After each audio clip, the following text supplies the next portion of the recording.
여러분 안녕하십니까? 네, 이렇게 참석자들이 많이 와주셔서 너무나 기쁨입니다. 그리고 온라인송으로도 많이 참석하고 계신 것으로 알고 있습니다. 오늘 여러분 모두를 환영합니다. 오늘 노벨 메모리얼 프로그램 문학 세션에 오신 여러분들을 환영합니다.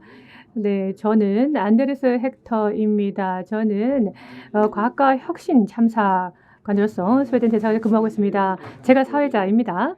오늘 통역이 제공되고 있습니다. 그래서 온라인상으로 영어로 듣거나 또 한국어로 들으셔도 됩니다. 그리고 또 온라인상에서 질문을 채팅박스에 또한 기재하실 수가 있습니다. 그래서 연사들에게 질문을 하실 수도 있습니다. 네, 그리고 지금 현장에 참여 하고 계신 분들 직접 질문하셔도 되고요. 온라인성으로는 이렇게 질문을 적으시면 되겠습니다. 이제 오늘 이 행사의 호스트이신 다니엘 벌벤 주한 스웨덴 대사님을 소개해드리겠습니다.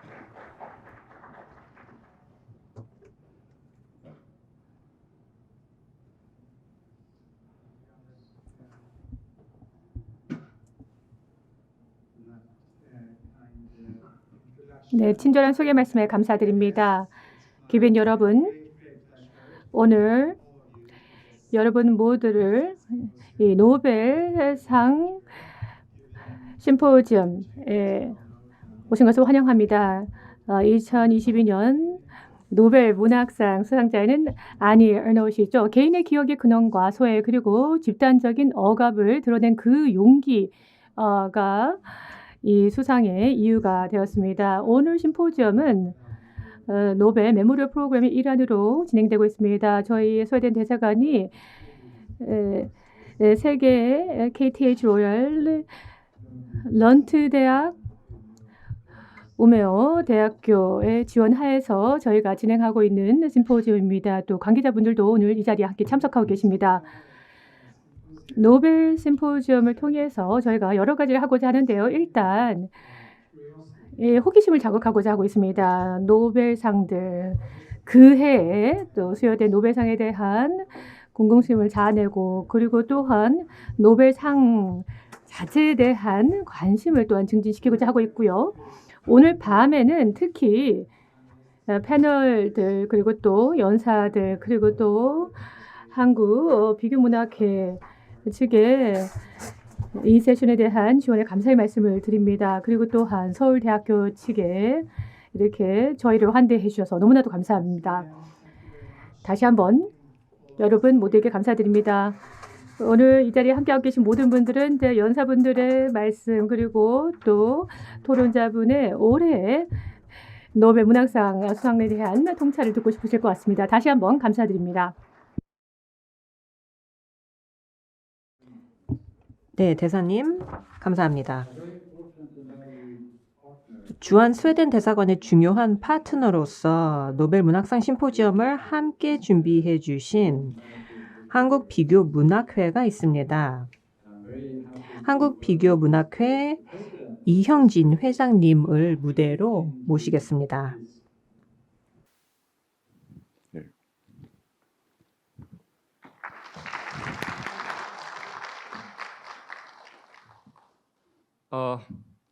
God kväll, välkommen till Korea. 좋은 저녁입니다. 한국에 오신 여러분께 환영의 말씀을 드립니다. 스웨덴어 발음이 괜찮은지 모르겠습니다. 여러분 안녕하십니까? 스웨덴에서 오신 분들께도 환영의 말씀을 드립니다. 한국에 잘 오셨습니다. 소개받은 한국 비교문학회 회장 이영진입니다. 주한 스웨덴 대사관과 한국 비교문학회가 공동 운영하는 2022년 노벨 문학상 심포지엄에 오신 여러분들을 진심으로 환영합니다. 지난 2년간 코로나 팬데믹으로 인해 그동안 온라인으로만 진행됐던 노벨 문학상 심포지엄을 올해는 이렇게 현장에서 여러분들과 함께 할 수 있어서 더할 나위 없는 영광이고 기쁨입니다. 지난 10월 6일 스웨덴 할리먼은 프랑스 소설가 아니 에르노를 올해 노벨 문학상 수상자로 선정했습니다. 에르노 작품에 담긴 개인의 그 기억의 근원과 소외 그리고 집단적 억압을 드러낸 그 용기를 높이 평가한 스웨덴 할리먼의 선정 이유는 오늘 우리로 하여금 문학의 의미와 역할을 다시 한번 생각하게 만듭니다.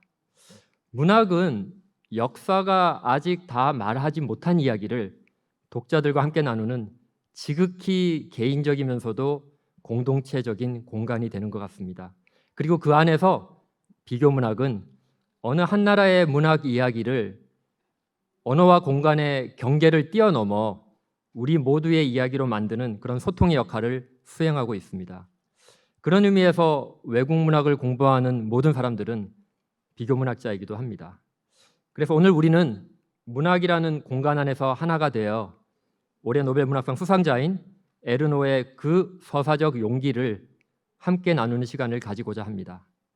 오늘 뜻깊은 심포지엄 자리를 마련해 주신 주한 스웨덴 대사관 다니엘 볼벤 대사님과 또 멀리 스웨덴에서 오신 관계자분들, 또 스웨덴 대사관 관계자분들, 그리고 귀한 시간 내어 오늘 심포지엄에 함께해 주신 모든 분들과 또한 이 시간 온라인에서 함께해 주고 계신 분들에게 다시 한번 진심으로 감사드립니다.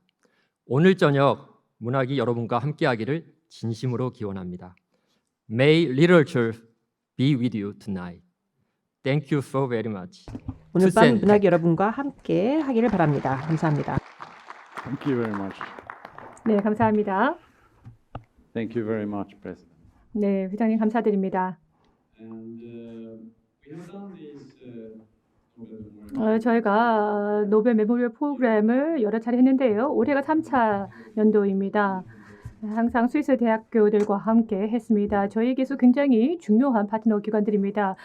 이러한 심포지엄은 이분들 지원 없이는 가능하지 않았을 것입니다. 그리고 올해 처음으로 이렇게 대면으로 이 대학 관계자들께서 참석을 해주셨습니다. 이제 카트리나 리클랜드 우메어 대학의 부총장님이십니다. 네, 그러면 무대로 모시도록 하겠습니다.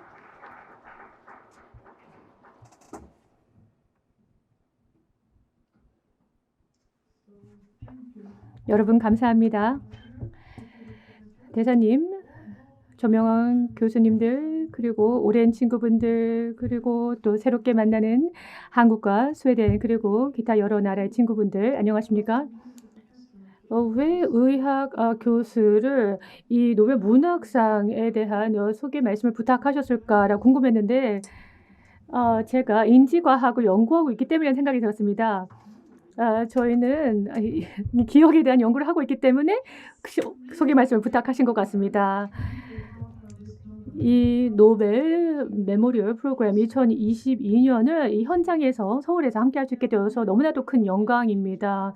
모든 스웨덴 대학교들 대표해서 저희의 호스트인 주한 스웨덴 대사님이신 다니엘 볼벤 대사님과 또 오늘 이 심포지엄이 개최될 수 있도록 노고를 아끼지 아니하신 모든 분들께 특히 그리고 또한 한국 비교문학회 이 회장님에게도 감사드립니다. 잘 아시다시피 이 노벨상이라는 것은 최고의 영예라고 할 수가 있겠습니다. 현장에 계신 분들 그리고 또한 온라인으로 참석하신 분들도 이 저명한 연사분이 발표를 들으면서 굉장히 많은 유익을 얻으실 수 있다라고 생각합니다. 오늘 저희가 이제 12월 10일에 노벨상 시상식이 있다라는 얘기를 들었는데요. 역시 온라인으로 또 스트리밍 될 것입니다. 그래서 스웨덴 왕께서 직접 수여를 하시겠습니다. 일주일 내내 스웨덴에서 이런 노벨상과 관련된 행사들이 진행이 될 것입니다. 지금까지 오늘 저희가 의학과 병리학 그리고 물리학, 화학 상 수상자들의 이야기를 듣는데요. 또 경제학상과 관련해서도 또 이야기를 듣는데요. 이제는 노벨 문학상 세션이 되었습니다. 노벨은 그 유지에서 지난 한 해 동안 인류의 가장 큰 공헌을 한 사람들 중에서도 특별히 이제 문학부에 기여한 사람에게 반드시 상이 돌아가야 된다라고 했습니다. 그리고 스웨덴 할리몬에서 매년 10월 달에 발표가 되고 있습니다. 사무총장께서 갬데스탄이라는 스웨덴의 오랜 도시에서 발표가 되게 됩니다. 구시가지이죠. 여러분들 궁금증을 충분히 발휘하셔서 많이 배워가시는 시간이 되길 바랍니다. 감사합니다. 네, 감사합니다. 리클런 교수님 따뜻한 말씀 감사합니다. 이 자리에 두 분의 훌륭한 연사분께서 기조 발표를 해주시고 나서 패널 리스트까지 참여를 하셔서 저까지 포함해서 네 분이 무대에서 있다가 말씀을 나누도록 하겠습니다. 그러면은 우선 플로렌스 시사크 교수님을 무대로 모시겠습니다. 플로렌스 시사크 교수님은 스웨덴 우메오 대학 프랑스어과에서 30년 이상 교수로 재직하셨습니다. 프랑스어권 문화를 주로 강의를 하고 계십니다. 연구 분야는 19세기 프랑스 여성 작가를 재발견, 재조명하는 것이며 또한 그 외에도 자전적인 글, 프랑스어권 작가, 크리올인의 언어와 문화 등 연구에도 관심이 많으십니다. 최근에는 스웨덴 그래픽 노블 몇 편과 아동 도서를 프랑스어로 번역해서 프랑스에서 출간하신 바 있습니다. 프랑스어 부학장과 국제 교류 업무를 우메오 대학 언어학부에서 2009년부터 총괄하고 계십니다. 플로렌스 시사크 교수님 무대로 모시겠습니다.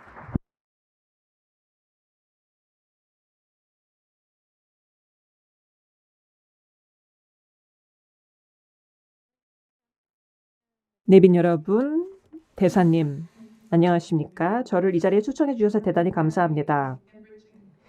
정말로 인상적인 경험을 한국에 와서 얻고 있습니다. 혁신과 과학에 대해서 듣고 첨단 생명과학과 인공지능에 대한 발표도 들었고 이번에는 완전히 분위기를 바꾸어서 인공지능, 펜을 가지고 글쓰기라는 그 지적인 작업에 대해서 아니 에르노 작가가 어떤 성취를 거두었는지에 대해서 말씀을 나누겠습니다. 노벨 문학상이 프랑스 작가에게 수여된 것이 물론 이것은 처음은 아닙니다. 15번째 프랑스 작가가 노벨 문학상을 수상을 했고요. 1901년에 노벨 문학상이 처음으로 수여되었을 때도 마찬가지로 수상자가 실리 프리동이라는 프랑스 작가였습니다. 저 역시 기억을 하지 못하는 좀 옛날 작가입니다. 117명의 여태까지의 문학상 수상자 중에 15명이라는 것은 상당히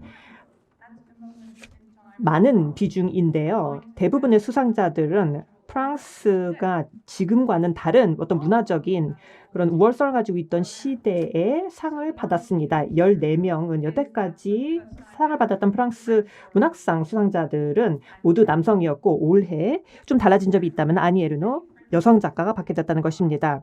프랑스 작가들이 노벨 문학상을 많이 받았고 또 세계의 다른 국가에서 그리고 여성들이 다양한 분야에서 노벨상을 받고 있습니다. 그래서 조금 여성화의 성격을 갖고 있다고 할 수 있겠습니다. 아마 스톡홀름에서 그 수상 소감을 밝힐 때에 페미니스트 작가라는 것을 밝혀주실지가 귀추가 주목되고 있습니다.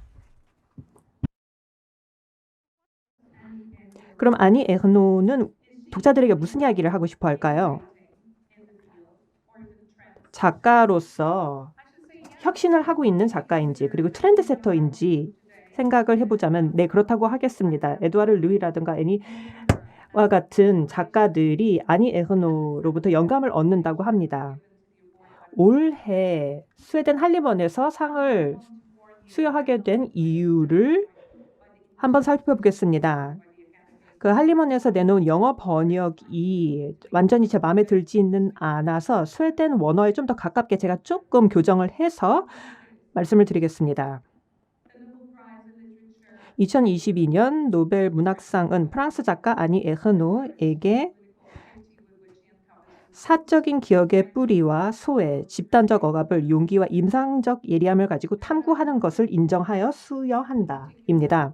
그래서 여러분과 함께 이렇게 그 수식어들을 하나씩 살펴보면서 예를 통해서 보고자 합니다. 사적인 기억의 근원에 대해서 보겠습니다. 아니 에르노는 프랑스 북부의 노르망디에서 출생하고 거기에서 유년 시절을 보냈습니다. 제가 장표에 이브토에서 태어났다고 썼는데 사실 이브토에서 성장했고 1940년에 출생했습니다. 부모님은 소박한 그 시골 출신이고 학력이 아주 낮았습니다. 대학 근처에는 가보지 못했고요. 공장에서 일하지 않기 위해서 식료품점을 부모님이 운영을 했고 카페에도 겸업하기도 했습니다. 주변에 책을 읽을 책이 많지는 않았습니다. 그 아버지에 대해서 아니 에르노가 쓴 책 남자의 자리에서는 12살 때 처음 아버지가 도서관에 데려가 주었던 경험을 이야기를 합니다. 어떤 책을 빌리고 싶은지 정한 채로 가야 된다는 점에 대해서 좀 의아했다고 합니다. 그래서 이 부녀가 다시 도서관에 같이 가는 일은 없었습니다. 어린 아니는 짐작하셨다시피 책에 계속 관심을 갖게 되었습니다. 철학과 문학을 공부했고 22살에 처음 책을 한 권 썼습니다. 정식으로 출판이 되지는 않았지만요. 동문과 결혼을 했고 아이를 낳았습니다. 32살에야 글을 써서 출간을 할 수 있었습니다. 빈 옷장이라는 제목의 소설을 처음 출간했습니다. 그 다음에 교편을 잡게 되었습니다. 나중에는 문학 교수가 되었고요. 아니 에르노는 현재 82세입니다. 그리고 다른 수상자들과는 달리 오랫동안 노벨상을 받기 전부터 아주 오랫동안 작가로서의 유명세를 누렸습니다. 가족 중에서 유일하게 대학에 진학했기 때문에 부모님이 굉장히 자랑스러워했지만 그래도 사회적, 문화적인 격차가 작가와 아버지, 무엇보다도 아버지 사이에 존재했습니다. 부르주아 출신의 남성과 결혼을 해서 중산층의 남성과 결혼을 해서 그 소박한 배경으로부터 더욱더 멀어지게 되었습니다. 많은 책에서 이와 같은 내용을 다루고 있습니다. 항상 개인의 체험과 경험과 기억을 다루고 있는 책들을 항상 썼죠. 그래서 사적인 기억의 근원은 항상 이 자신의 경험으로 돌아갑니다. 어린 시절, 소녀 시절, 여성, 그 모성, 프랑스 사회의 어떤 시점 속에서 이러한 존재의 경험을 다루고 있습니다. 그리고 여성으로서의 경험 중에서 프랑스에서 불법이던 시절에 임신 중지 수술을 받은 적이 있었습니다. 이것이 바로 그 사건, 레베너멍이라는 소설에서 다루어집니다. 아주 적나라한 그 세부 사항들을 모두 밝히고 있습니다. 그리고 또 계급을 이동을 하게 되었는데요. 스스로 계급 이동을 했다고 합니다. 이것도 반복적으로 다루게 되는 주제입니다. 거기에서 따라오는 수치심이 있습니다. 어떤 이중의 수치심이라고 할 수 있습니다. 문화적인 자본을 이 작가가 자주 인터뷰에서 언급하는 부르디에가 말하는 사회적 자본 없이 자라났다는 점, 그리고 자신의 근원에서 탈출을 했다는 점, 더 높은 사회적 계급으로 이동을 했다는 점, 자신의 근원의 일부를 두고 떠나버렸다는 점, 아버지를 두고 떠났다는 점을 바로 남자의 자리에서 다루고 있습니다. 적어도 이 과정에서 어느 정도 희생이 있었다고 본인은 말하고 있습니다. 계급과 문학의 문제가 프랑스와 스웨덴에선 다르게 다뤄지고 있습니다. 영어로 성인 교육을 위한 그 레지던트 대학 제도에서는 노동자 계급의 작가들이 자연스럽게 스웨덴 문학계에 자리 잡을 수 있게 하고 있습니다. 이러한 혜택을 입은 스웨덴 작가들이 많이 있습니다. 프랑스에서는 노동자 계급의 문학이란 존재하지 않습니다. 지성인들, 그 엘리트층이 문학을 만들어 나가고 있죠. 그리고 아니 에르노가 그 계급에 속하고 싶었습니다. 그와 같은 관점에서 스웨덴의 상황에서 모든 작가들 중에서 특히 아니 에르노에게 문학상을 수여하게 되는 배경이 될 수도 있습니다. 개인의 기억으로 인한 소외를 다음 주제로 다뤄보겠습니다. 작가의 기억이 어떻게 작용하는가, 모든 것을 섞고 몇 개를 골라내고 그리고 변형하는가를 다루고 있습니다. 또 문학적인 작법에 대해서도 다뤄보겠습니다. 기억을 문학에서 어떻게 다루는지, 기억하기를 어떻게 다루는지, 그리고 마그리트 듀라스 작가가 말했던 그 기억 떠올리기는 문학 속에서 어떻게 진행되는가를 보겠습니다. 아니 에르노가 스스로를 개인의 기억으로 인한 소외를 어떻게 다루고 있는지를 세월이라는 가장 인기 있는 저서, 가장 폭넓게 읽힌 저서의 발췌문에서 보겠습니다. 반세기 전 돌아가신 조부모님, 부모님 얼굴 뒤에 있던 수백만 개의 장면들이 그랬듯이 이들은 사라질 것이다. 우리의 기억 속에 어린 자식들이 부모님과 학교 친구들 곁에 존재하는 것처럼 우리가 태어나기도 전에 이미 사라졌던 이들 사이에서 우리가 소녀의 모습으로 나타났던 장면들. 그리고 언젠가 우리는 자식들의 추억 속에 손자들과 아직 태어나지 않은 이들 가운데 있게 될 것이다. 기억은 성적 욕망처럼 결코 멈추는 법이 없다. 그것은 망자와 산자를, 실존하는 존재와 상상의 존재를, 꿈과 역사를 결합한다. 바로 이와 같은 기억의 혼란을 작품에서 작가는 다루고자 합니다. 제가 또 여러분께 보여드리고 싶은 것은 작가는 스스로를 우리라는 인칭대명사로 지칭을 합니다. 이 부분이 흥미로운데 그 문체에 대해서는 조금 이따 더 자세히 다루겠습니다. 그래서 두 번째 주제로 개인의 기억으로 인한 소외를 말씀드리고 싶었고, 그리고 작가는 그 주제를 어떻게, 소재를 어디에서 구하냐라고 묻는 질문을 많이 받는데 사실 소재가 나한테 온다. 내가 고르는 게 아니라 소재가 나를 선택하는 것이다 라고 답을 합니다. 그리고 본인이 굳이 이야기를 하고 싶어 하지 않는 경험도 있습니다. 모든 체험을 이야기하기가 가능하지는 않습니다. 예를 들어서 이미 자란 자녀들에 대해서 이야기하는 것은 꺼립니다. 자기 아들들에 대해서 글 쓰는 것은, 성인이 된 자식들에 대해서 글 쓰는 것은 이제 극도로 꺼리고 있습니다.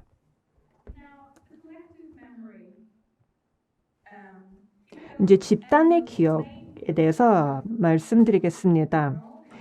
에르노가 주로 다루는 것은 자신의 직접적인 체험인데요.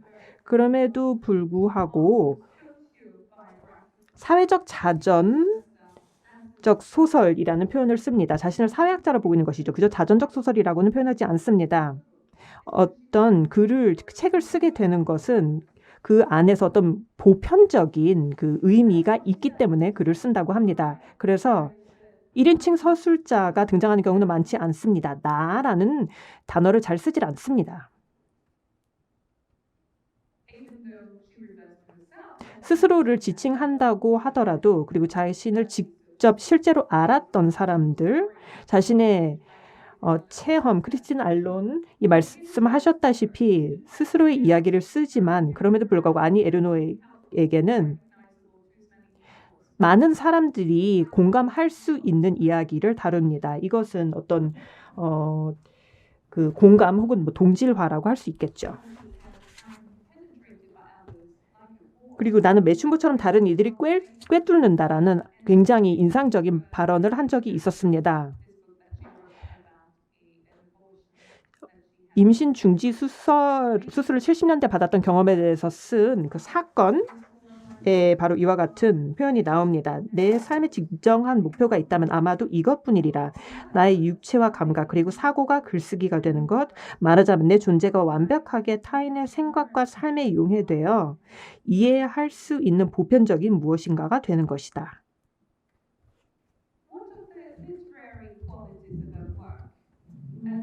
그러면은 문학적인 특징은 어떤 것이 있을까요? 그 탐구하는 임상적 예리함이라는 이유로 수상 근거를 할리먼에서 되었는데, 사회학자라고 자신을 말하지만 사실 정식으로 사회학 교육을 받지는 않았습니다. 또 언론인도 아니고 소설가입니다. 소설가 그리고 사회학자, 언론인 모두 굉장히 다른 자리들이죠. 조금 문체에 있어서 논란의 여지가 있습니다. 스스로 플랫한 밋밋한 글쓰기 그리고 가능한 한 객관적이고 담담한 문체를 쓴다고 스스로 표현을 합니다. 남자의 자리라는 책에서 이렇게 밋밋한 글쓰기, 평면적인 글쓰기를 한다고 합니다. 어떤 감성이라든가 드라마틱한 요소가 아니 에르노의 글에서 나타나지 않습니다. 그래서 임상적인 예리함이라는 표현이 정말로 글에서 많이 드러난다고 생각합니다. 그 문체 자체가 대단히 굉장히 청결합니다. 모두에게 맞지는 않을 수 있지만 그래도 의식적으로 이렇게 글을 씁니다. 그리고 현실을 쓴다는 점을 항상 작가는 강조합니다.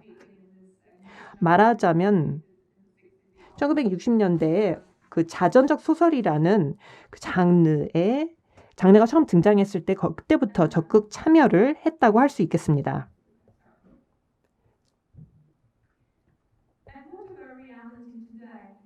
그럼 오늘날의 현실은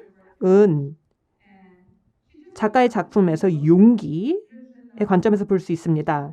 르제놈이라는 책을 최근에 출간했는데 30살 이하의 남성과 50대 가졌던 관계를 다루고 있는 책입니다. 그리고 또 그 사건 소설 역시 논란의 여지가 있는 주제입니다. 사회가 이걸 받아들일 준비가 되어 있었는지, 지금은 또 준비가 되어 있는지, 정치적으로 올바른 선택을 하지 않는 이 여성이 이와 같은 주제를 탐구하고 있는 것입니다. 그리고 정치 이야기를 하면서 그 할리먼이 정치적인 이유에서 작가를 선정하진 않았습니다. 정치적인 관점을 부여했다면 우크라이나 작가를 선정할 수 있었겠죠. 그렇다고 해서 아니 에르노의 책이 정치적이지 않다는 뜻은 아닙니다. 정치적입니다. 개인적인 것이 가장 정치적인 것이라고 페미니스트들은 말합니다. 그리고 그와 같은 관점에서 아니 에르노의 글은 대단히 확실하게 명확하게 정치적입니다. 그리고 그 외에도 정치 활동을 하고 있습니다. 최근에 스웨덴 주요 일간지와의 인터뷰에서 숨을 거두는 날까지 여성 인권을 위해 투쟁하겠다고 말했습니다. 모두를 위한 평등을 위해서도 투쟁하고 있고 이를 달성하기 위한 수단에 대해서도 투쟁을 하고 있습니다. 프랑스의 교육과 프랑스의 학교 제도가 굉장히 불평등하다는 점을 지적하며 그에 대한 투쟁을 진행하고 있습니다. 그리고 이 사진에서 보시다시피 장르익 멜랑숑 굽히지 않는 프랑스 라펑스 앙스미스라는 정당을 창당한 장르익 멜랑숑과 함께 높은 생활비와 기후 방관에 반대하는 활동을 하고 있습니다. 지금 들고 있는 플래카드가 높은 생활비와 기후 방관에 반대한다는 내용을 담고 있습니다.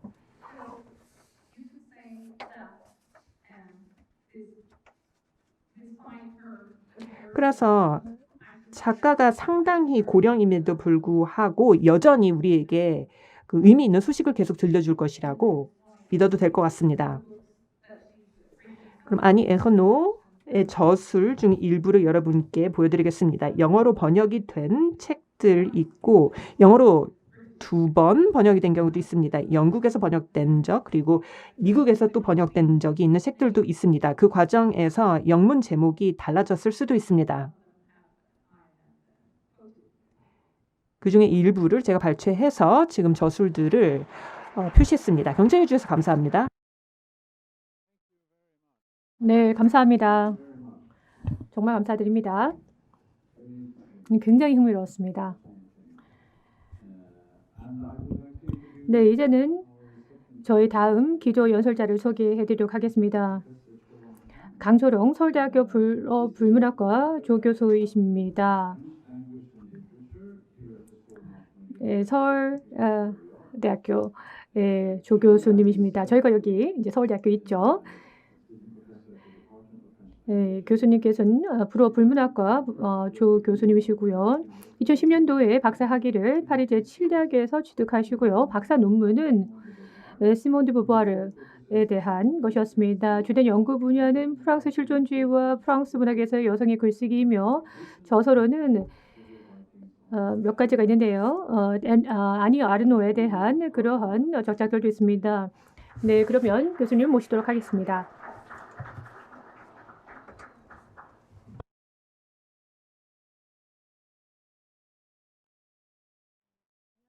저는 서울대학교에서 학생들을 가르치고 또 연구하고 있는 강초롱이라고 합니다. 일단은 여기 오신 모든 분들을 진심으로 환영한다는 말씀을 감히 서울대학교를 대표해서 말씀드리고 싶고요. 더불어 이 귀한 자리에 저를 초대해 주신 한국 비교문학회 관계자 여러분들과 또 주한 스웨덴 대사관 관계자 여러분들, 그리고 개인적으로 특히 중간에서 여러 업무를 맡아 힘들게 진행하고 계실 실무자 여러분들께 진심 어린 감사의 말씀을 드리고 싶습니다.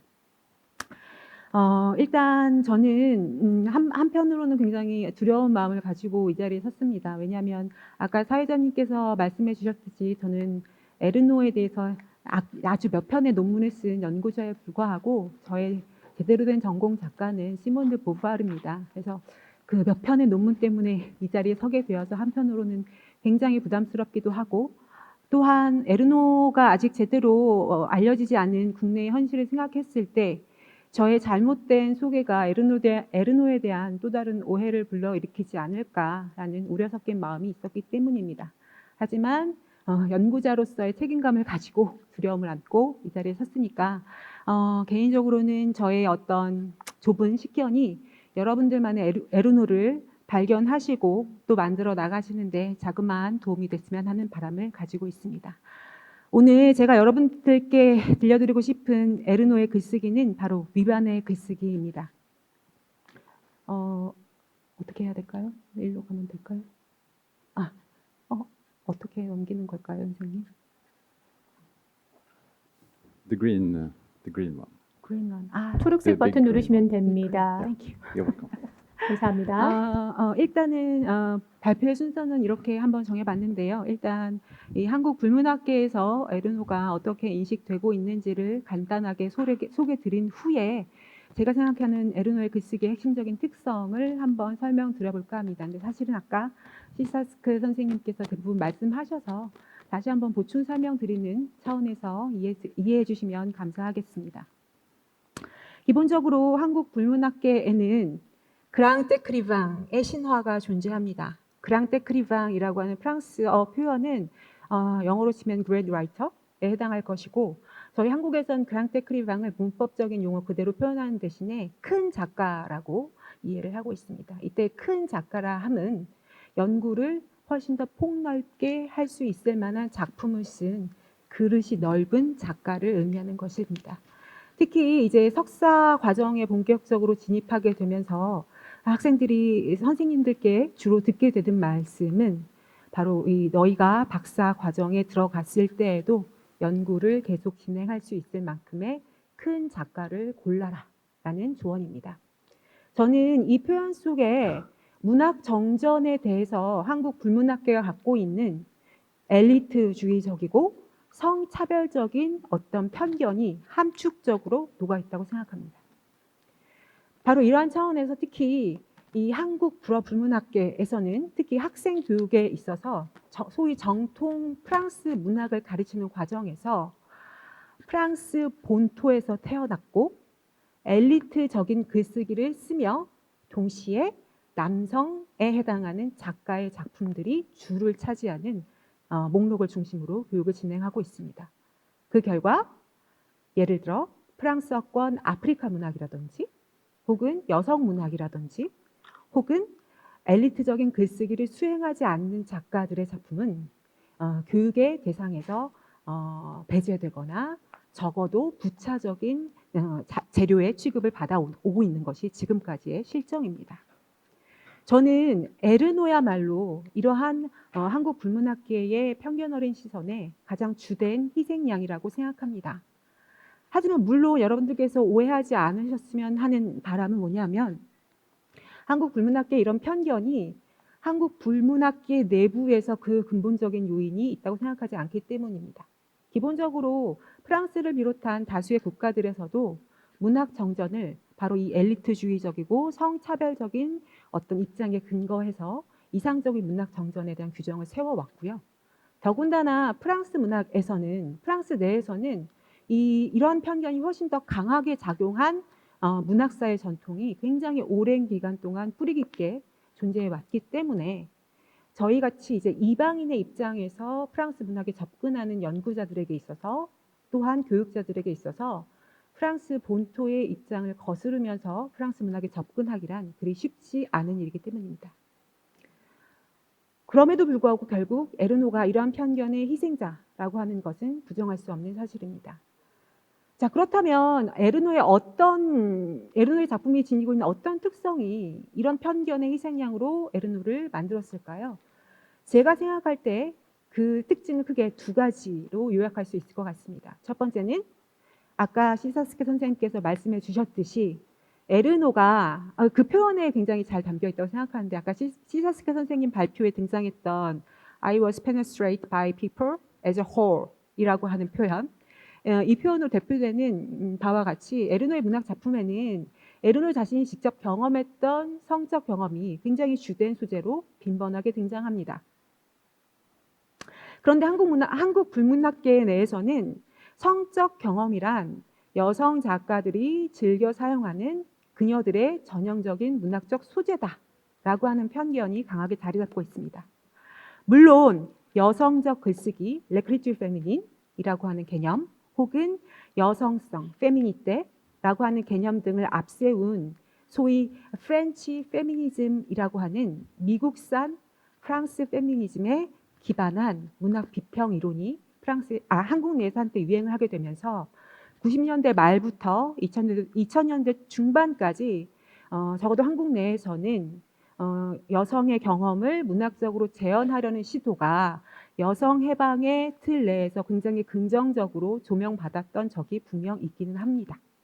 하지만 2000년대 중반 이후로 이 여성성 혹은 여성적 글쓰기라는 개념이 굉장히 모호한 거 아니야?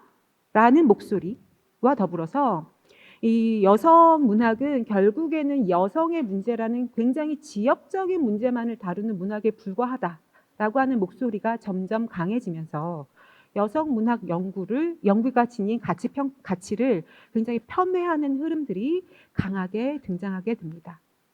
그 결과 여성의 성적 경험을 문학적으로 재현하려는 시도는 여성 작가들만이 사용하는 굉장히 진부하기 그지없는 문학적 소재다라는 인식 역시도 확산되기에 이르죠. 그런 의미에서 바로 이 에르노가 성적 경험을 즐겨 채택했던 작가라는 점은 그녀에 대한 부정적인 평가를 빚어내는 데 굉장히 주된 요인으로 작용하게 됩니다. 특히 이 불문학계는 성적 경험을 즐겨 사용했다라고 하는 이 사실적인 측면에만 지나치게 집중한 나머지 이 에르노의 글쓰기의 의미를 파악하려는 노력을 소홀히 했던 셈이죠. 그에 따라서 현재 불문학계 내에서는 적어도 에르노가 노벨 문학상을 받기 전까지는 에르노는 전형적인 프랑스 여성 작가들 중 한 명에 불과하다라는 인식이 자리 잡아왔습니다. 두 번째 특징으로 저는 에르노의 문학에 지닌 형식적인 측면을 말씀드리고 싶습니다. 에르노는 기본적으로 아까 시자스케 선생님께서 말씀해 주셨듯이 자신의 사적인 어떤 경험을 즐겨 문학의 소재로 사용했던 소위 자기에 대한 글쓰기를 대변하는 작가라고 할 수 있습니다. 또한 이러한 글쓰기를 이루고 있는 에르노의 문장은 flat writing, 전 한국어로 밋밋한 글쓰기라고 번역을 하는데요. 이 밋밋한 글쓰기로 대표될 만큼 굉장히 담백하고 간결합니다. 그리고 작품의 분량 역시도 굉장히 길지 않다고 할 수가 있죠. 이러한 형식적인 특성들로 말미암아 특히 이 형이상학적인 주제를 담고 있는 소위 묵직한 느낌을 주는 문학에 익숙한 독자들에게는 나아가 그런 문학 작품을 이루고 있는 화려하고 조금 복잡하다고 할 수 있는 문장에 익숙한 독자들에게는 에르노의 작품을 읽는다는 경험이 굉장히 가볍게 다가올 가능성이 큽니다. 바로 이 지점에서 에르노에 대한 두 번째 부정적인 평가의 요인을 발견할 수 있다고 생각합니다. 자, 그렇다면 실제로 에르노는 한국 불문학계가 지금까지 그렇게 여겨왔던 것처럼 전형적인 여성 작가 중 한 명이고 나아가 경문학, 가벼운 문학을 양산해온 작가에 불과할까요? 당연히 그렇지 않겠죠? 제가 그렇지 않다고 생각하는 이유를 지금부터 여러분들과 함께 공유해 보고자 합니다. 자, 일단 기본적으로 에르노의 작품의 특징 중 가장 제가 중요하게 생각하는 작품은 아까도 나왔던 단어인데요. 바로 사회적 자서전이라는 장르를 창시한 작가라는 점입니다. 실제로 에르노는 일기나 편지 등으로 구성되어 있는 자기에 대한 글쓰기 장르에 굉장히 다양한 변주를 선보이고 있는 작가로 알려져 있습니다. 소위 자기에 대한 글쓰기라고 한다면 한 개인의 사적인 체험이 주로 서술되고 있는 문학 장르를 여러분들이 떠올리시기 마련일 텐데요. 여기서 에르노는 그 지점에 변주를 가한다는 게 굉장히 중요한 포인트입니다. 어떻게? 바로 개인적인 것과 사회적인 것의 결합을 통해서요. 이러한 어떤 변주를 시도했던 그 근간에는 에르노의 자기에 대한 굉장히 고유한 인식이 자리 잡고 있는데요. 한마디로 얘기하자면 에르노에게 있어서 자기란 초개인적인 나에 해당합니다. 이 초개인적인 나라고 하는 것은 바로 개인적인 것과 주관적인 것, 한마디로 얘기하면, 그리고 사회적인 것, 다시 얘기하면 집단적인 것이 서로 결합해서 형성된 것이 바로 나란 존재다라고 하는 것이 바로 이 초개인적인 나라는 개념에 녹아 있는 것입니다. 따라서 에르노의 자기에 대한 글쓰기는 바로 이 초개인적인 나가 수행하는 글쓰기라고 이해하시면 될 것 같고요. 그에 따라서 이 에르노의 자기에 대한 글쓰기 속에서는 기본적으로 자기에 대한 자기의 사적인 체험만이 단순하게 서술되고 있지 않습니다. 에르노는 항상 자기의 사적인 체험을 털어놓으면서 그것을 끊임없이 타인의 경험과 연결시키려고 하고요. 나아가 그것을 통해서 자신이 몸담고 있는 가족, 나아가 그 가족과 자신이 또다시 몸담고 있는 사회의 보편적인 구조 혹은 메커니즘을 파악하려고 애쓰는 작가라고 할 수 있습니다. 바로 이러한 차원에서 등장한 에르노가 만들어낸 자기에 대한 글쓰기의 새로운 어떤 한 분야가 사회적 자서전이라는 분야입니다. 그런 의미에서 에르노는 실제로 나라는 존재는 타인과 전적으로 구분되는 정말 독특한 주관성의 소유자라고 할 수 없다. 나라는 존재는 세상과의 끊임없는 소통을 통해 이루어진 사회적이고 역사적이면서 성적인 경험 및 결정의 총합에 해당한다. 따라서 어떤 순수한 나, 다시 말해 타인들과 법과 역사가 그 속에 현존하지 않는 순수하게 나일 뿐인 나를 생각한다는 것은 결코 가능하지 않다. 그렇기 때문에 내밀한 것은 언제나 그리고 여전히 사회적인 것이다 라고 단언하기도 했습니다. 심지어 에르노에게 당신의 자기를 구성하고 있는 보다 본질적인 요소는 주관적인 것이요 사회적인 것이요 라고 묻는다면 에르노는 사회적인 것이 훨씬 더 본질적인 것이라고 얘기를 합니다. 그에 따라서 에르노의 자기에 대한 글쓰기는 사실은 자신의 주관성을 도구로 삼아서 사회를 탐구하려는, 집단의 경험을 탐구하려는 그런 문학적 공간으로 재탄생합니다. 이러한 어떤 에르노의 자기에 대한 글쓰기는 자기의 개성을 드러내는 것을 기본적인 목표로 해왔던, 적어도 18세기 프랑스 작가 장자크 루소의 고백록 이후에 형성되어 왔던 근대적 자서전의 범주를 넘어서는 것이라고 할 수가 있는 것입니다. 그런 의미에서 특히 제가 다음 구절은 좀 길게 인용을 해왔는데요. 자리, 1983년에 돌아가신 아버지를 애도하기 위해서 에르노가 집필했던 자리라고 하는 작품에 등장한 다음과 같은 구절은 굉장히 흥미로운 구절이라고 할 수 있습니다. 나는 사람들이 역 대합실에 앉아 무료하게 시간을 보내는 방식, 그들이 역 플랫폼에서 아이들을 부르고 누군가에게 작별 인사를 건네는 방식 속에서 내 아버지의 모습을 찾았다. 어디서고 마주칠 수 있는 익명의 존재들은 그들 자신도 의식하지 못하는 힘이나 굴욕의 징표들을 지니고 있었고, 바로 이들에게서 난 아버지가 처했던 상황의 잊힌 실체를 되찾을 수 있었다. 이때의 아버지는 단순히 생물학적인 친부만을 의미하는 것이 아닙니다. 이때의 아버지는 에르노가 한때 속했었고 그리고 떠나온 자신의 기원의 세계를 상징하는 인물입니다. 따라서 에르노가 타인에게서 돌아가신 아버지의 모습을 찾는다는 것, 나아가 타인에게서 돌아가신 아버지가 살아생전 겪었던 경험을 찾는다는 것은 결국 자신의 경험을 찾는다는 것과 다를 바 없습니다. 바로 이 대목이야말로 그런 의미에서 이 초개인적인 나로서의 자기에 대한 글쓰기로서의 에르노의 어떤 작품의 특성을 굉장히 잘 보여주는 대목이 아닐까 싶습니다. 두 번째, 에르노의 글쓰기의 두 번째 특징은 무엇보다도 바로 이 칼 같은 글쓰기라고 할 수 있습니다. 아까 말씀드렸던 밋밋한 글쓰기 역시도 엄밀한 의미에서는 이 칼 같은 글쓰기의 범주 안에 속해 있는 글쓰기 스타일이라고 할 수 있습니다. 에르노는 기본적으로 집단의 경험을 탐구하려는 작가라고 말씀드렸습니다. 특히 그 중에서도 에르노가 관심을 기울였던 집단의 경험은 바로 소외된 집단의 경험입니다. 바로 그런 차원에서 에르노는 이 현실을 감싸고 있는 온갖 금기들을 갈라내고 잘라내고 그 안에 숨겨져 있던 소외된 현실을 드러내는 글쓰기를 추구합니다. 이러한 글쓰기 스타일을 가르쳐서 에르노 스스로가 바로 칼 같은 글쓰기라고 지칭을 하고 있는 것이죠. 보다 구체적으로 말씀드려보자면 이 칼 같은 글쓰기는 일단 글을 쓰고자 하는 대상과의 적정한 거리 두기를 통해서 대상을 가급적 있는 그대로 파악하고 느끼는 행위를 의미합니다. 그리고 그렇게 느낀 대상의 실제에 가장 부합할 수 있는 단어와 문장을 발견해서 그 대상의 형상화에 투여하는 것. 이것이 바로 칼 같은 글쓰기라고 할 수 있습니다. 따라서 이 칼 같은 글쓰기는 기본적으로 엘리트주의적인 글쓰기와는 결이 다를 수밖에 없습니다.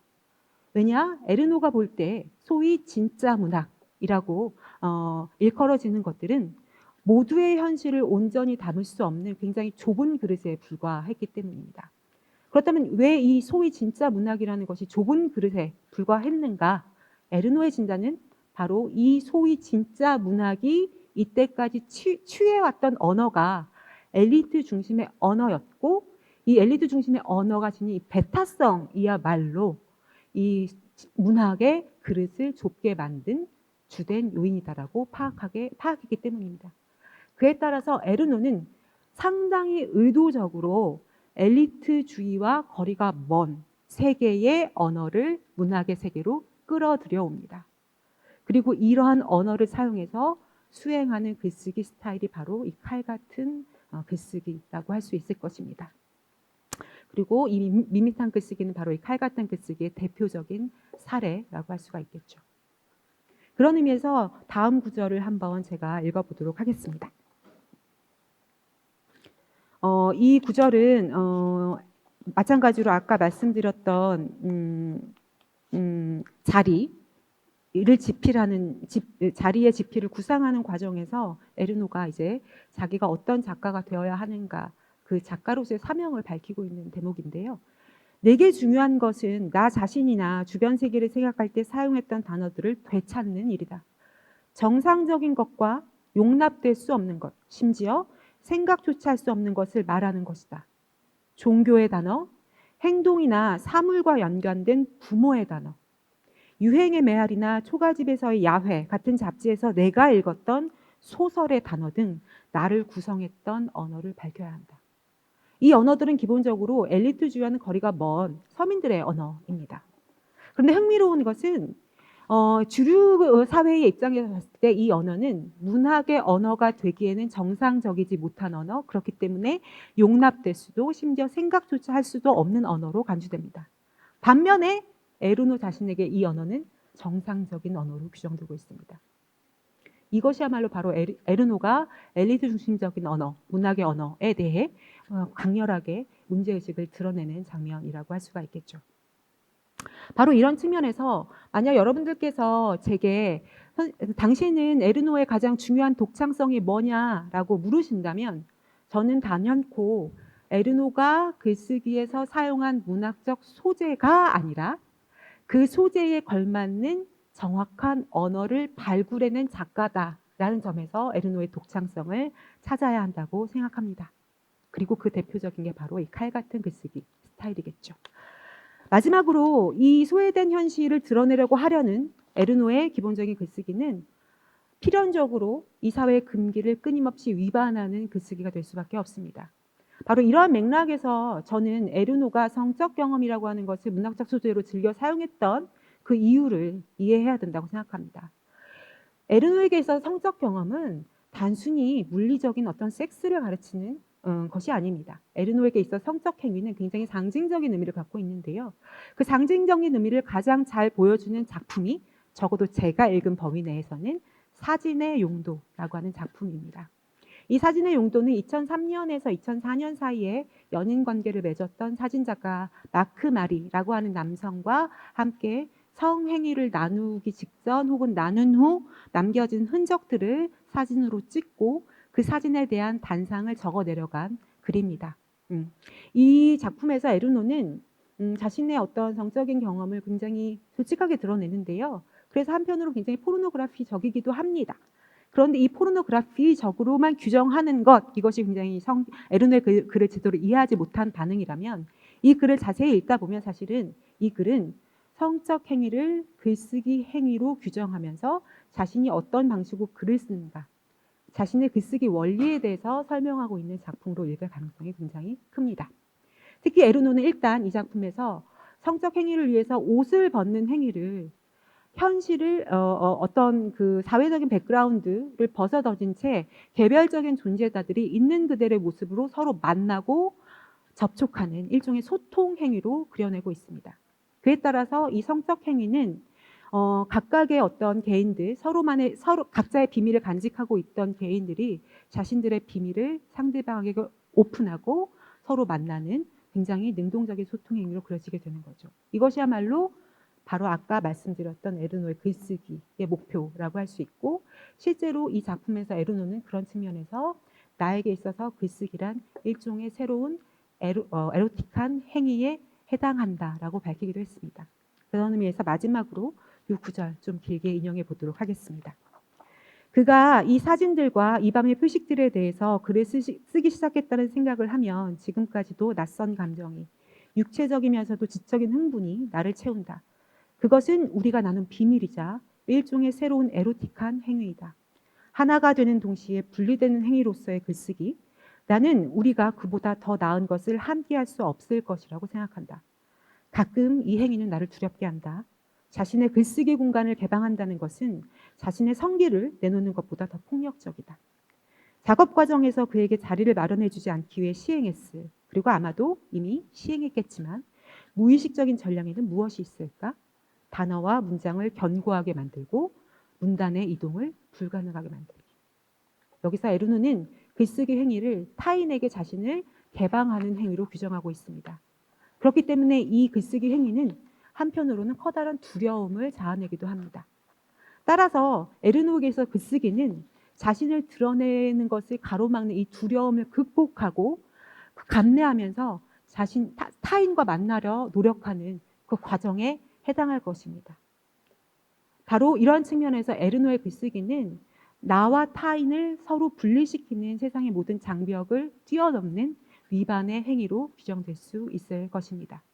바로 이런 측면에서 저는 마지막 결론으로 에르노 연구자 중 한 명인 2009년에 출간되었던 아니 에르노 위반의 시학이라는 연구소의 저자 위그니 레제의 어떤 인용을 마지막으로 인용하면서 발표를 마쳐볼까 합니다.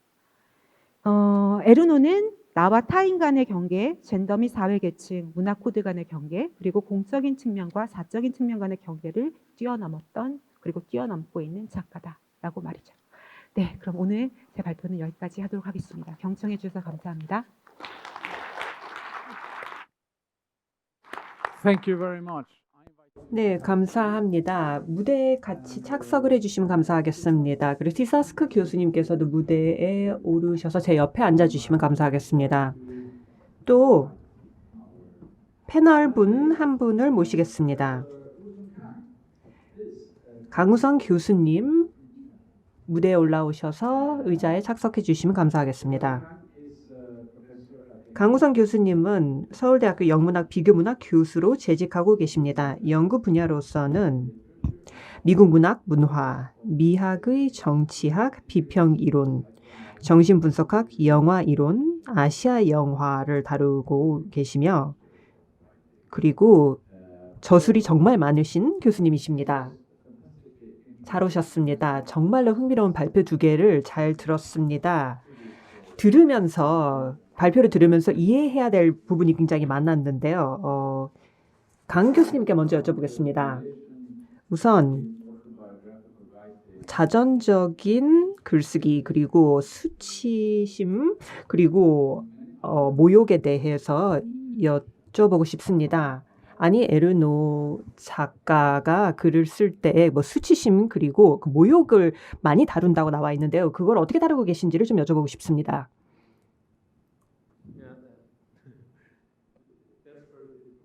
네, 처음부터 어려운 질문을 주시네요. 이게 지금 에르노의 작품 세계의 핵심적인 글쓰기 스타일에 대한 얘기를 하게 되면 자서전적인 글쓰기, 지금 강철홍 교수님께서는 오토 소시오 바이오그래피라고 했기 때문에 자서 사회전 정도의 번역이 될 것 같아요. 그러니까 개인의 이야기가 사회 이야기를 담고 있는 것이죠. 근데 그런 측면에서 봤을 때 자서전적인 글쓰기라고 하는 것이 제가 보기엔 크게 두 가지 효과를 가질 수 있다고 볼 수 있습니다. 하나는 지금 말씀하신 것처럼 그 기존의 어떤 그 글쓰기를 대표하고 있는 에르노의 입장에서 본다면 가장 남성적이고 전통적이고 엘리트적이고 성차별적인 그런 어떤 주체들, 그런 사람들을 그 어떤 그 자서전 글쓰기의 전형처럼 생각하는 것을 위반하고 대체하고 뒤집는 그런 이제 역할을 한다는 의미에서 소시오 바이오그래피라고 할 수 있는 측면이 있는 것 같고요. 그래서 그런 이제 전복적인 서버시브한 효과를 내기 위한 글쓰기의 측면이 있는 것 같고, 근데 또한 반면에 이제 에르노의 글에서 그 지속적으로 등장하는 것이 이게 그 자신의 자아를, 그 사회적인 자아를 계속 노출한다는 그런 모티프들이 등장하죠. Exposing herself to the outer world. 그래서 이런 측면들은 일종의 소통의 방식이라고 지금 말씀하셨는데, 그 소통이라고 하는 것은 제 생각에는 그 여성 작가로서 또 그리고 이런 그 여러 가지 역경이 있는 사회적인 시스템을 경험하고 헤쳐나가고 있는 여성 작가로서의 그런 어떤 취약성이라고 할까요? 영어로 한다면 vulnerability라고 하는 것들, 이런 것들을 이제 드러내는 방식이고, 그게 그 수치심, 쉐임이라는 형태로 등장하는 것 같다라는 생각을 합니다.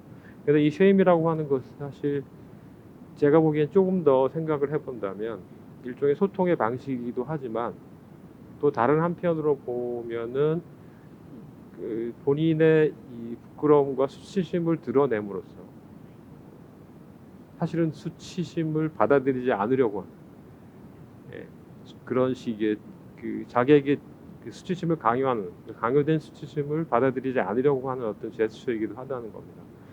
그러니까 본인이 계급적 그 노동계급 출신의 작가이면서 부르주아의 삶으로 들어간 것에 대한 수치심, 자기의 부모의 초라한 모습에 대한 수치심, 이런 것들을 이제 가감없이 드러내는 것이 나는 그거를 개의치 않겠다라고 하는 태도일 뿐만 아니라, 사실은 수치심을 받아들여서 수치심을 지닌 존재로 자기 스스로의 정체성을 규정받는 것에 오히려 저항하는 태도가 아닐까라는 생각을 할 수 있겠다라는 그런 말씀을 드리고 싶습니다.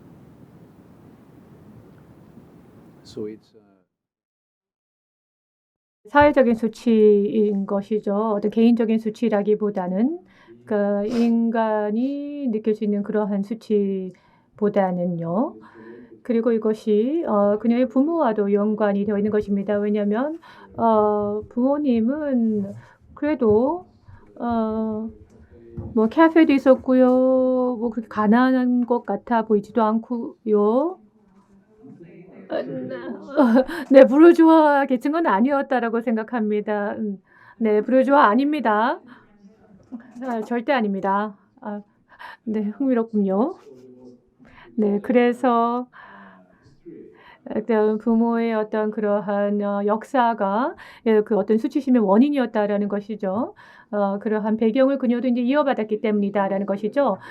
에르노라는 작가는 굉장히 예리한 사회학적인 관찰을 하는 작가인 것 같은데요. 저도 이제 사회학적인 배경을 갖고 있기 때문에 저는 이 에르노가 사회학자로서는 사실 어느 정도의 그런 자질을 갖고 있는지요. 근데 사회학에도 또 영향을 또 오히려 반대로 미칠 것 같은데요. 이거 사회학자로 봐도 될지 잘 모르겠습니다. 아니, 에르노 작가는 사회학자로서 기능을 하고 싶어 하기는 합니다. 한 책에서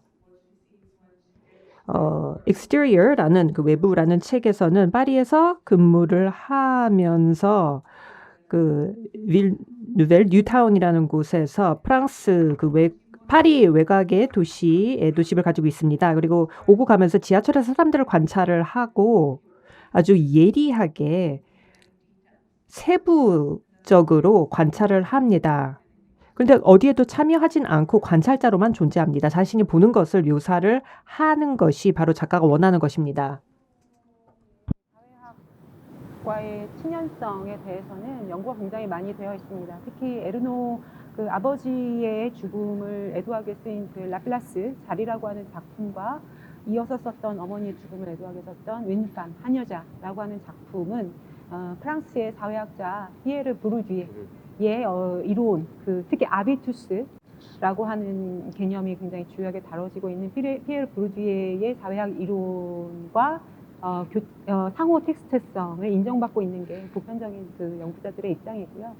실제로 국내에서도 연세대학교 불어불문학과 교수이신 오은하 선생님께서 이 라플라스와 윈느팜에 나타난 이 부르디에의 아비투스적인 특성에 대한 분석을 진행한 논문을 발표하기도 하셨습니다. 그런 측면에서 분명히 에르노는 사회학적이었고요. 또한 제가 이제 에르노에 대해서 관심을 가지게 된 계기가 바로 제가 전공했던 작가 시몬 드 보부아르가 에르노의 작품이 굉장히 빈번하게 등장합니다. 이 보부아르 역시도 이 제2의 성이라고 하는 여성의 어떤 타자로서의 문화, 사회적 현실에 대한 비판을 전개했던 철학서이기도 한 동시에 사회학서이기도 한 이 작품을 썼기 때문에 에르노는 너무나 명명백백히 사회학적인 친연성을 가지고 있다라고 봐요.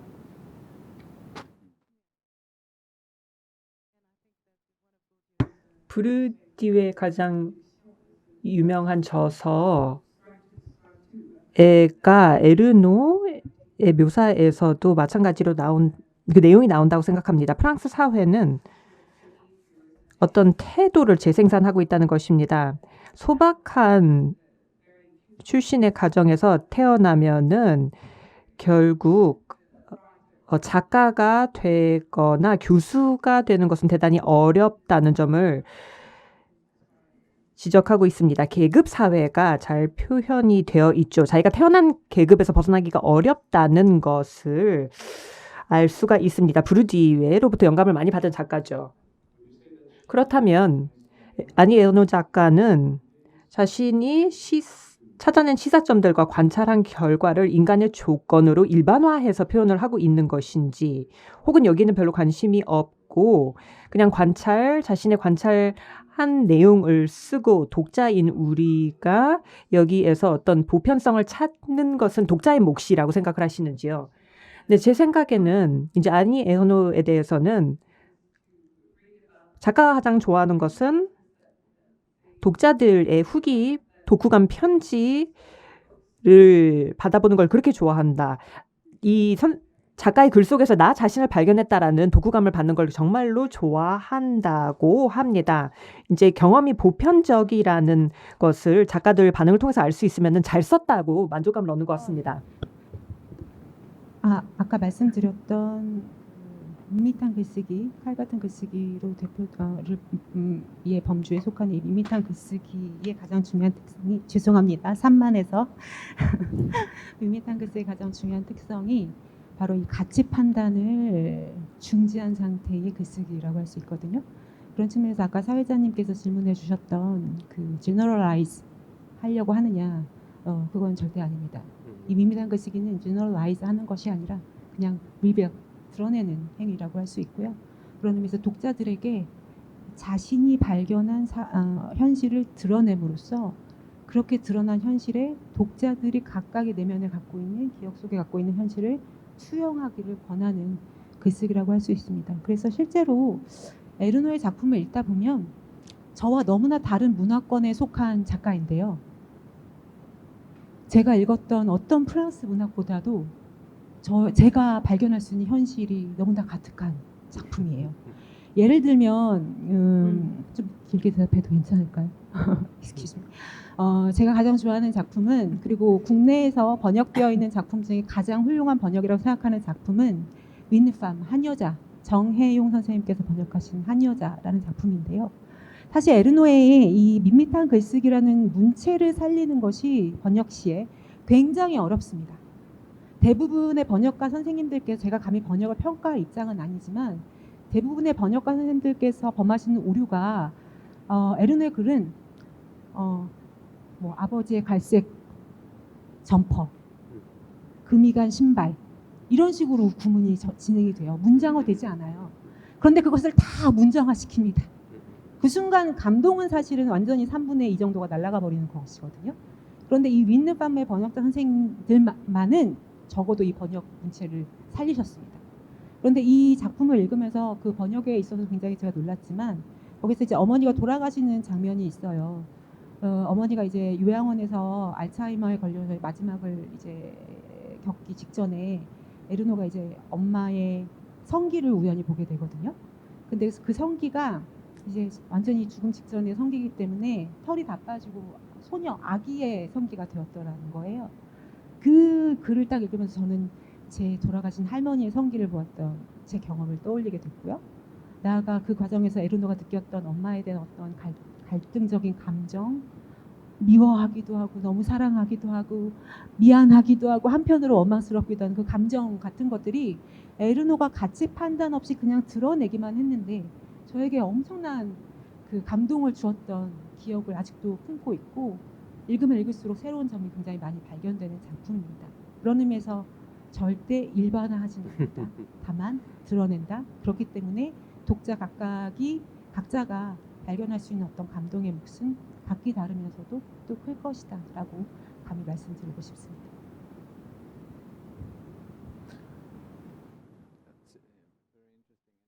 네, 흥미로운 말씀 감사합니다. 제가 이어서 질문을 하나 더 드리고 싶습니다. 그 진실을 다루고자 하는 야심 혹은 관찰에 대해서 의문을 제기하는 것, 항상 작가는 스스로의 해석에 대해서 의문을 제기하는 것 같습니다. 항상 주관적인 경험에 대해서 주관적으로 글을 쓴다면 이것이 진실이냐 아니냐가 그다지 중요하지 않을 수도 있을 것 같습니다. 질문이 말이 되나요? 그러니까 인식의 문제인 거죠. 우리가 뭔가를 보고 잘못 해석할 때도 있습니다. 그리고 이걸 어떻게 이해해야 될지 다시 한번 그 스스로의 판단을 의심해 볼 수도 있을 것 같습니다. 제가 받은 인상을 받았는데요. 예, 그러면은 자전적인 글쓰기의 전통에서 아니 아르노의 위치는 어떻게 됩니까? 지난 몇 년간 아까 언급을 잠깐 해주셨던 것 같은데 트렌드세터로서 작가의 위치를 차지하고 있다고 말씀하셨고 젊은 작가들도 많은 영감을 받고 있다고 합니다. 크나스고르 작가도 아니 에르노가 없었다면은 존재하지 않았을 것이다. 노르웨이 스웨덴계 작가로서 그 자전적인 소설을 쓰는 작가인데 최근에 많은 관심을 받고 있죠. 이런 자전적인 글을 쓰는 작가들 중에 아주 아무것도 숨기지 않고 솔직하게 글을 쓰면서 자신의 부족한 점, 추악한 점, 그리고 자신의 수치심을 전혀 거리낌 없이 드러내고 있습니다. 근데 이 아니 에르노는 그 중에서도 좀 차별화가 되는 것 같은데요. 남들보다 앞서 나갔기 때문인지요? 아니면은 그 개인이 아니라 사회적인 측면에도 초점을 맞추기 때문에 크나스고르와 같은 부콥스키, 찰스 부콥스키라든가 카프카처럼 자전적인 소설을 썼던 다른 작가들과 어떻게 차별화되는지요? 네, 크나스고르가 아니 에르노로부터 영향을 받았다고 말을 했는지는 잘 모르겠습니다. 찰스 부콥스키와는 굉장히 다르죠. 우선 찰스 부콥스키는 남성 작가이고 그리고 나라는 표현 1인칭 시점을 잘 씁니다. 그래서 질문은 어떻게 답을 드려야 될지 모르겠는데요. 아까 제가 발표 중에 말씀드렸다시피 불어권 작가들 중에 젊은 작가들 상당수가 아니 에르노에 공감을 많이 한다고 합니다. 그 아니 에르노 작가의 영향을 많이 받았다고 스스로 말하고 있는 젊은 프랑스 작가가 많습니다. 에르노의 영향력이 젊은 작가들이 얼마나 있는가 있는가에 대해서는 개인적으로 답을 드릴 수 있는 지식은 없고요. 다만 확실한 건 이 자서전의 영역에서 에르노가 어떤 위치를 차지하고 있느냐라고 물어본다면은 사실 이 자서전의 영역에서 여성 작가들은 굉장히 예전부터 존재해 왔습니다.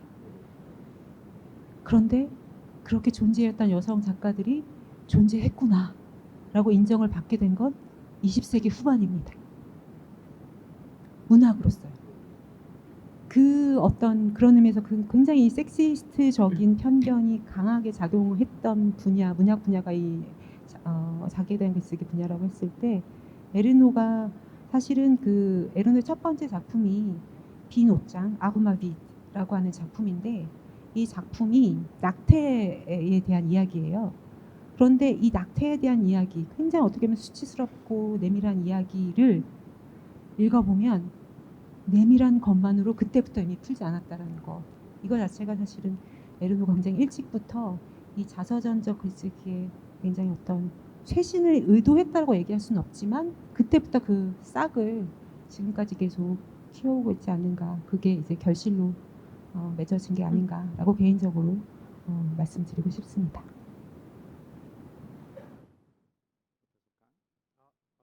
강우성 교수님 첨언하실 거 있으실까요? 저는 아니 에르노의 그 글쓰기 이 작품을 많이 읽어보지는 않았지만 그 자서전적인 글쓰기가 그 전에 혹은 다른 나라의 그런 자서전 작가들과 상당히 좀 다른 이제 그 태도를 보여준다는 생각을 했어요. 가령 예를 들자면 그 미국의 이제 그 이런 식으로 자기의 이야기를 꾸준히 서사화를 해서 문제를 제기하는 작가 중에 노벨 문학상 후보에도 오르고 있는 자메이카 킹케이드라는 작가가 있죠. 흑인 여성이고 에르노처럼 대학 교수이고 영문학을 가르치면서 자신의 이야기를 글로 써서 계속 발표를 하고 있어요. 근데 이제 이 에르노와 달리 자메이카 킹케이드의 경우에는 인종적인 차별, 미국 사회의 그런 뿌리 깊은 인종 문제에 대한 문제 제기를 하고 있고 또 거기에 더해서 여성으로 살아가는 것에 대한 문제까지 겹쳐 있는 그런 식의 서술을 하고 있어요. 근데 읽어보면 상당히 그 플랫하다는 느낌이 들 정도로 지루하고 본격적인 뭐 예술 작품이라고 하는 그 소설의 어떤 깊이라든지 그런 복잡성 이런 것은 찾아보기 힘든데 근데 이제 어떤 그 글쓰기가 주는 강렬한 느낌, 영향력 같은 것이 있죠. 그런 식의 글쓰기가 여성 작가들에게 나타나는데 에르노와 가장 그 근접해 있는 그런 작가라면 아마 자메이카 킹케이드가 되지 않을까 싶고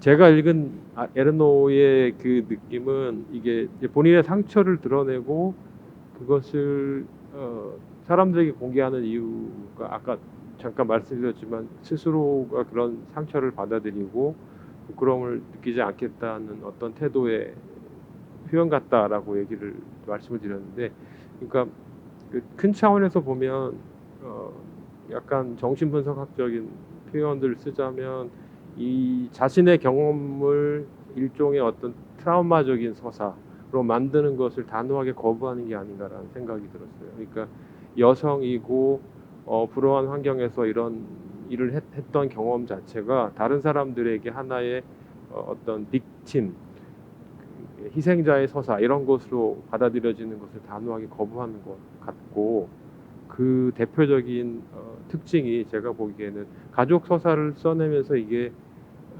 웨이드푸스적인 그런 틀을 벗어나려고 하는 그리고 그것과 좀 다른 형태의 가족 관계에 대한 이야기를 써내는 그런 서사에 있는 것이 아닌가라는 생각이 좀 들었습니다. She also 네, is 그리고 이 작가는 정치적인 성향이 있습니다. 본인이 직접 그렇게 말을 했죠. 네, 그녀의 정치적인 성향은 자신의 경험의 결과일까요? 어떤 관찰의 결과일까요? 아니면 선택일까요? 정치적인 선택을 이 작품에서 하는 걸까요? 아니면 자신의 어떤 상황의 결과로 그리고 자신이 관찰한 결과로 이렇게 정치적이 되었을까요? 차이가 있나요? 네, 굉장히 좋은 질문입니다. 그러면 아까 자메이카 킹케이드 작가를 언급을 해주셨고 인종에 대한 이야기도 해주셨는데요. 그 자메이카 킹케이드는 내가 속한 인종을 변호하려고 한다고 직접 말한 적은 있습니다. 그리고 아니 에르노는 정치적인 상황에 노출이 되었고 그리고 정치적인 성격, 의식적인 성격으로 지금 성택을 통해서 현재 학교에서 그리고 교육제도에서 어떤 일이 일어나고 있는지를 밝히려고 합니다. 여기에 대해서 조치를 취해야 한다고 주장을 하고 싶어하는 것이 바로 아니 에르노의 입장입니다. 그냥 관찰만 하는 것이 아니고 실제 거리에 나서서 시위를 하고 사회를 바꿔놓으려고 노력을 하고 있는 아주 행동주의적인 작가죠. 네, 흥미로운 발언입니다. 한국에서 아니 에르노에 대한 반응은 어떤가요? 지금 노벨 문학상 수상을 하게 되었다라는 뉴스가 들리오고 나서 이미 한국에 번역된 작품들이 꽤 있죠.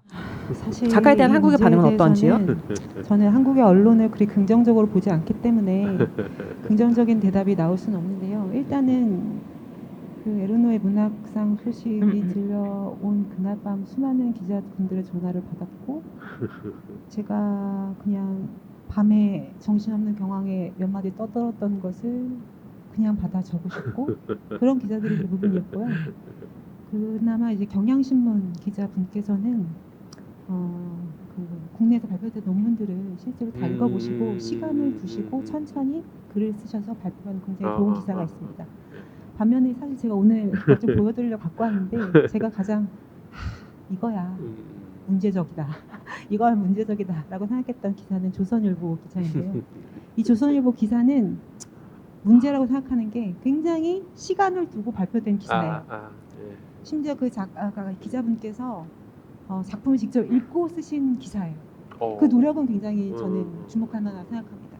근데 문제는 그 단순한 열정, 에르노의 Simple passion. 그 러시아 예, 대사관에서 일하는 연하남과의 그 성적 경험을 예. 담은 것을 정말 말 그대로 그냥 이 성적인 경험으로 그래서 막 영화도 막 두 남녀가 벽에 붙어가지고 키스하고 있는 그거를 스크립트가 넣고 거의 그 관음증적인 얘기 그 구절들만 촉촉촉 뽑았어요. 물론 첫 문장은 봉준호 감독은 개인적인 것이 정치적이라고 얘기했다라고 뭐더라도 시작하지만 굉장히 관음증적인 욕망을 쭉 독자들의 관심을 자극할 만한 구절들을 떼오다가 물론 마무리는 이것이야말로 글쓰기 행위가 아닐까라고 마무리는 합니다. 근데 저는 이게 사실은 그리고 그 단순한 열정이라는 작품이 실제로 전국 메이저 온라인 서점에서 1등을 하고 있는 작품이죠. This is the Korean translation 네. of Simple Passion. 저는 이게 한국의 반응이라고 제 개인적으로는 말씀드리고 싶습니다. So you mean she's selling for the wrong reason? 어쩌면 그 이상한 이유로 책이 잘 팔리고 있다는 말씀을 하시는 거죠? 대중 독자분들께서 지금 이제 서서히 재발견해 나가는 과정이라고 생각하시거든요. 생각하거든요. 왜냐하면 판매 순위가 바뀌고 있어요. 그래서 윈느팜이나 라플라스나 뭔가 어떤 성적 경험만으로 출연되지 않는 작품들이 순위를 치고 올라오고 있습니다. 그래서 저 개인적으로 굉장히 응원하고 있는데 맨 처음에는 이 섹슈얼리티한 측면이 압도적이었다. 그건 어떻게 보면 언론이 그만큼 홍보를 했기 때문인 것이고 그런데 현명하신 독자분들께서 직접 읽으시고 순위를 바꿔주고 계시다라고 개인적으로 말씀드리고 싶네요. This could be one of the other moments. 그러면 일반 대중들이 보는 관점을 좀 더 이렇게 진지한 쪽으로 가져갈 수 있는 뭐 예를 들어 단순한 열정이라던가 그런 그 성적인 경험보다는 다른 방향으로 돌릴 수 있는 전환점이 되는 것 같습니다. 근데 작가를 굉장히 좋아하시죠. 이전보다 더 많은 독자들한테 읽히기를 바라시는 거죠. 좀 양가 감정을 가지실 수는 있을 것 같습니다. 상을 수상하시게 된 것에 대해서 양가 감정을 가질 수 있는데요. 한편으로 봤을 때는 언론이 더 중요한 부분이 아니라 좀 피상적인 부분에 집중을 하고 있다고 볼 수도 있을 것 같습니다. 노벨상을 받지 않는 편이 낫다라고 생각하시는지요? 네, 두 분 다 답변을 부탁드립니다. 저는 정확히 잘 모르겠습니다. 네, 본인이 상을 받게 된 것에 대해서 작가가 되게 기쁘게 생각했습니다. 그런데 큰 책임감, 책무감도 느낀다고 하셨습니다. 그런데 받을 만한 작가라고 생각을 합니다. 근데 개인적으로는 그 또 다른 후보자로 언급되었던 미셸 우엘백이 받았으면 훨씬 더 그 밥 딜런이 받았을 때만큼 노벨 문학상이 전 세계에 엄청난 타격을 미치지 않았을까라고 개인적으로 생각하게 됩니다.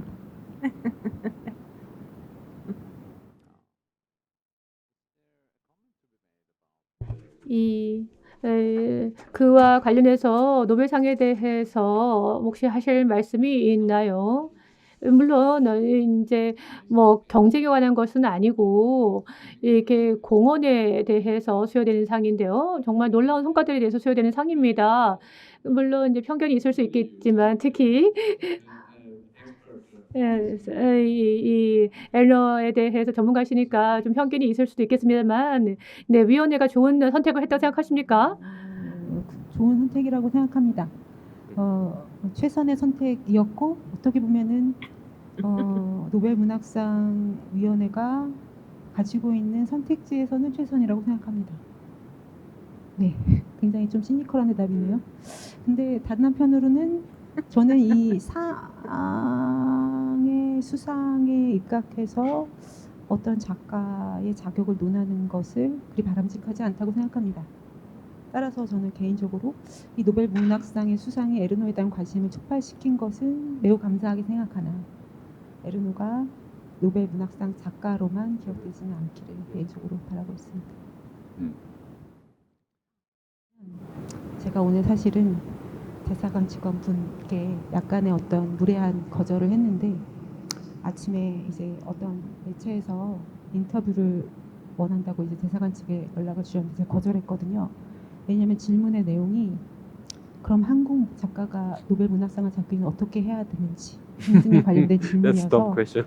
저는 그런 질문에 대한 답을 생각해 본 적도 없고 제가 대답할 자격도 없고 그리고 그런 식의 질문이 그닥 바람직하지 않다라고 생각하기 때문에 거절했다. 그런 측면에서 이 상이라고 하는 제도에 대해서 긍정과 부정 모두를 갖고 있는 입장입니다.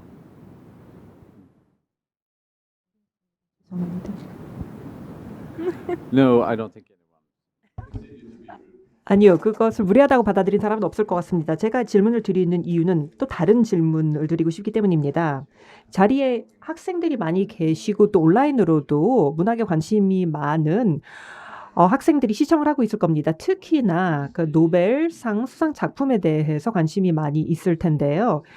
아니 에르노로부터 우리가 배울 수 있는 것이 무엇이 있을까요? 특히 스스로 작가가 되고 싶어하는 분들, 더 잘 쓰고 싶어하는 분들께 조언을 드린다면은 아니 에르노의 작품의 접근법이라던가 글을 쓰는 방식에 대해서 작가 지망생들이라든가 아니면은 문학을 더 잘 이해하고자 하는 사람들한테 어떤 시사점이 있을까요? 밋밋한 글쓰기가 시사점이 될까요? 완전한 문장으로 글 쓰지 않는 것, 그것도 쉽진 않을 텐데 말이 되는 내용을 완전하지 않은 문장을 통해서 쓰는 것이 쉽지 않을 것 같습니다. 네, 문장을 쓰긴 쓰시는데 그 긴 문장을 쓰지는 않으십니다.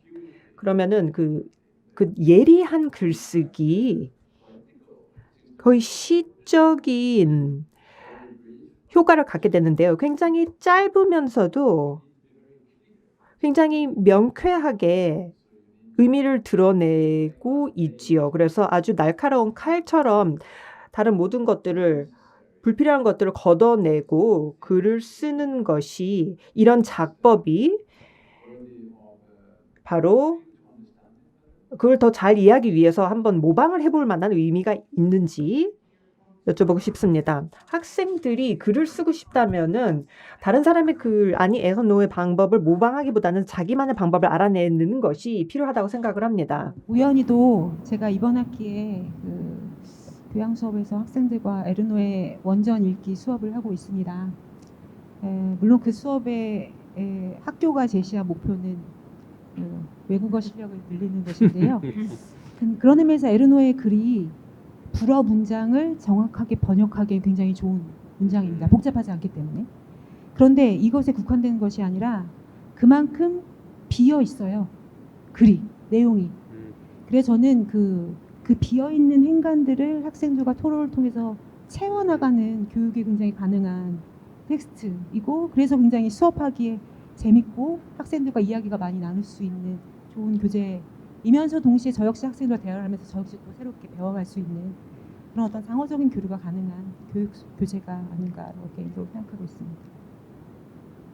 Yes, it's interesting that you should. 네, 번역에 대해서 언급을 하신 것이 흥미롭습니다. 제가 그 라플라스 남자의 자리라는 그 작품을 번역본을 읽었을 때에 그 이중적인 의미가 있다는 것을 알 수 있었습니다. 그 제목이 라플라스라고 되어 있는 것이 이제 광장이라는 뜻으로도 해석이 되기 때문입니다. Place? 자리란 뜻도 있지만요. 동의하지 않습니다. Sorry. Okay, I'm not agree with Okay. that because the title of Man's Place 남자의 자리라는 그 제목은 굉장히 제한된 의미를 갖고 있기 때문입니다. 왜냐하면은 라플라스이거든요. 이때 이 라는 프랑스어에서 정관사이고요. 영어에선 the이지만 프랑스에서 이 라는 한편으로는 그 자리를 의미하기도 하지만 동시에 자리라고 하는 것을 보편적으로 통칭하는 관사로 쓰이기도 합니다. 그런 의미에서 아버지가 위치했던 그 자리이기도 하지만 아버지가 위치했던 그 자리가 사실은 다른 사람이 이입될 수 있는 보편적인 자리의 한 부분이기도 해라는 중의적인 의미를 갖고 있기 때문에 거기에 남성이라고 하는 것을 넣어버리면 사실은 이건 너무 지엽적인 어떤 제목으로 축소시켜버린다는 생각이 들었어요. 같은 맥락에서 어머니의 이야기를 쓴 작품은 윈느 파무입니다. 여기서 윈느는 영어에서 어에 해당하는 부정관사인데요. 이 부정관사는 정해지지 않은 어떤 명사를 지칭할 때 쓰는 관사입니다. 어머니를 얘기하는데 어머니를 정해지지 않은 여자로 표현하고 있어요. 이건 어머니의 위치에 또 다른 여자들을 각자의 독자들이 이입할 수 있는 가능성을 열어두는 것이거든요. 그런 의미에서 저는 이 국내의 번역에서 남자의 자리라고 하는 제목에 이 좋은 선택이다라는 점에 있어서 개인적으로 동의하지 않습니다. Too much intervention of the translator. 번역가가 너무 개입을 많이 한 거죠. 내 번역이 쉽지 않은 작업이죠. 개선의 여지가 있는 것으로 중지가 모아진 것 같습니다. 세 분께 참여해 주시고 그 식견을 나눠 주신 것에 대해서 아니 에르노에 대한 인사이트를 공유해 주시고 저희의 이해를 높여 주신 것에 대해서 감사드리고 싶습니다. 다시 한번 감사드립니다. 노벨 문학상 세션은 여기까지 진행하고 마치겠습니다. 감사합니다.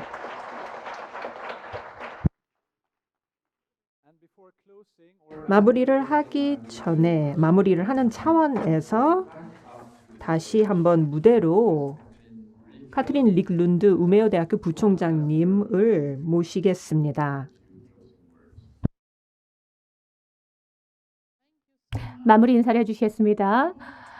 너무나 감사합니다. 여러분들이 에르노 수상자의 작품들에 대해서 또 문학 전반에 대해서 더 많은 궁금증을 갖게 되는 시간이 되었기를 바랍니다. 오늘 저희가 페브 교수님께 수여된 노벨 의학상에 대해서 논의를 시작했죠. 인간 게놈에 대한 연구에 대해서 상을 받았습니다. 그리고 오늘 마지막 세션은 이 에르노 작가에게 부여된 노벨 문학상에 대해서 논의를 했습니다. 그러니까 여러분들께서 그래서 사실 여러 가지 방식으로 우리가 우리의 인간됨을 이해할 수 있었던 그러한 시간이었던 것 같습니다. 플로렌스 교수님 그리고 강철원 교수님 그리고 강호선 교수님께서 많은 의견을 나눠주시고 또 논의까지 해주시고 또 발표해 주신 점에 대해서 감사드리고 싶습니다. 그리고 또 이 기회를 빌어서 주한 스웨덴 대사관 과학혁신 참사관 헥토르 참사관님께서 지금까지 그리고 오늘도 모든 세션에 대해서 사회자 역할을 훌륭하게 해주신 점에 대해서 감사드리고 싶습니다.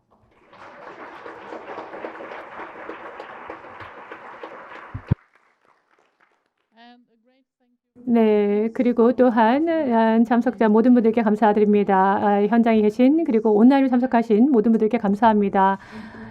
오늘 이 밤은 굉장히 이 문학상에 있어서 굉장히 중요한 순간이었다고 생각합니다. 저희 노벨 메모리얼 프로그램은 제 첫 번째로 대면으로 저희가 진행한 행사였습니다. 내년도에도 이맘때 다시금 만나뵐 수 있기를 바랍니다. 감사합니다.